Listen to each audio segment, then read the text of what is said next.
এখন দেখো কিছু মানে ওয়েট প্রসেসিংয়ের ফ্লোচার্ট হ্যাঁ। তো প্রথমে কি আমার দেখো প্রি ট্রিটমেন্ট বলতে স্কারিং এবং ব্লিচিং।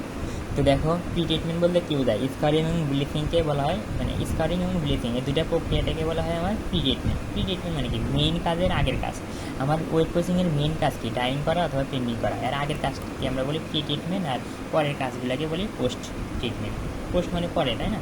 তো দেখো প্রথমে আমার গ্রে ফ্যাব্রিক থাকে, ওই গ্রে ফ্যাব্রিককে আমরা কী করি স্কারিং এবং ব্লিচিং করি।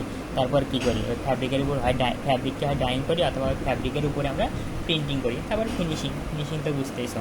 আচ্ছা ড্রাইং করার ক্ষেত্রে ব্যবহৃত পানির পরিমাণ, হ্যাঁ।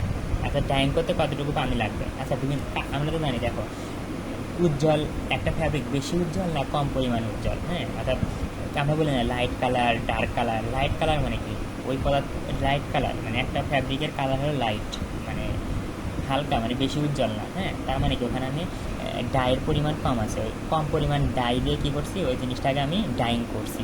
আর ডার্ক কালার মানে ওখানে কি বেশি পরিমাণ ডাইস দিয়ে আমি ওই ফ্যাব্রিকটাকে ডাইং করছি। তো দেখো লাইট কালারের ক্ষেত্রে কি আমার লিটার পার কেজি মানে 1 কেজি ফ্যাব্রিককে আমি ডাইং করতে 10 থেকে 15 লিটার পানি লাগবে। আর মিডিয়াম কালারের ফ্যাব্রিক তৈরি করতে চাইলে 1 কেজি ফ্যাব্রিককে ডাইং করার জন্য আমার 15 থেকে 20 লিটার লাগবে, হ্যাঁ 20 লিটার পানি লাগবে। এখন যদি শর্ট নোট ডিটারজেন্ট, এটা ডিটারজেন্ট তো বুঝতেছো। তো ডিটারজেন্টের কাজটা কি দেখো পানির সারফেস পৃষ্ঠটান আছে, পানির কাছে পৃষ্ঠটান আছে, তাই না? যদি পানির পৃষ্ঠটান বেশি হয় তাহলে কিন্তু আমি যে কেমিক্যালগুলো ব্যবহার করতেছি পানির, আচ্ছা দেখো পানির পৃষ্ঠটান যদি বেশি হয় তো পৃষ্ঠটান মানে কি এরকম উপরে একদম টান অবস্থা থাকে, তখন কি তুমি যে কেমিক্যালগুলো ইউজ করবো ওই কেমিক্যালগুলো কিন্তু খুব ভালোভাবে পানিতে মিশে যেতে পারবে না। ডিজল মানে কি একদম মিশে যাওয়া, চিনি যেমন কি হয় পানিতে মিশে যায় তেমনি হলে ডিজল মানে মিশে যাওয়া, কেমিক্যালগুলো পানিতে ভালোভাবে মিশে যেতে পারবে না। তার মানে কি সারফেস টেনশন বেশি হলে আমাদের জন্য খারাপ। তার মানে কি আমরা চাই যে পানি সারফেস টেনশন যেন কমে যায়, হ্যাঁ। তো পানি সারফেস টেনশন কমানোর জন্য আমরা ডিটারজেন্টকে ইউজ করি, হ্যাঁ। এই তো আর ডিটারজেন্ট মানে কি মনে করো ওই যে সার্ভিস এগুলো কি এটা দ্বারা শার্ট প্যান্ট পরিষ্কার করি না, তার মানে কি এটা পরিষ্কারের উদ্দেশ্যে আমরা ডিটারজেন্ট ব্যবহার করে থাকি, হ্যাঁ। এখন দেখো ডিটারজেন্টের পরিমাণের সাথে ফ্যাব্রিকের জিএসএম, আমি তো দেখো আগের ভিডিওগুলোতে বলছিলাম জিএসএম মানে কি ফ্যাব্রিকের ওজন বোঝায়।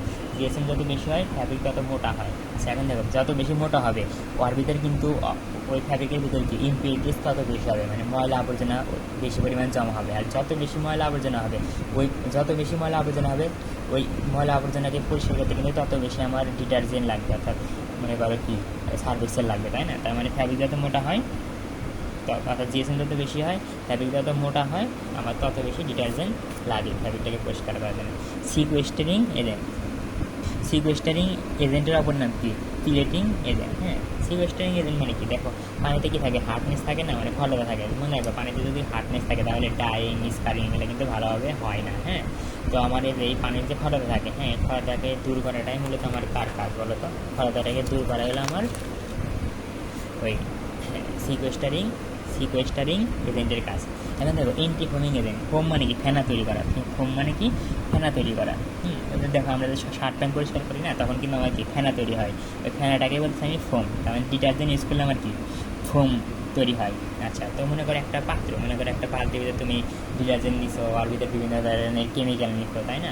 তো যদি ফোম তৈরি হয় ফোমগুলো কী হয় বেশি ফোম বাইরে আসে না, ফোমগুলো বাইরে আসে। তো ফোমগুলো বাইরে আসার সময় কী হয় ওর সাথে কিন্তু যে বিভিন্ন ধরনের কেমিক্যাল আছে ওইগুলোও বের হয়ে আসলে কী হয় তখন খুব ভালোভাবে ডিজলভ হয় না, মানে ওই কেমিক্যালগুলো বাইরে আসে। তো ওই তো কেমিক্যালগুলো বাইরে আসে অর্থাৎ কেমিক্যালগুলো মিশে যেতে পারে না, আর পানির সাথে এরকম মিশে যেতে পারে না।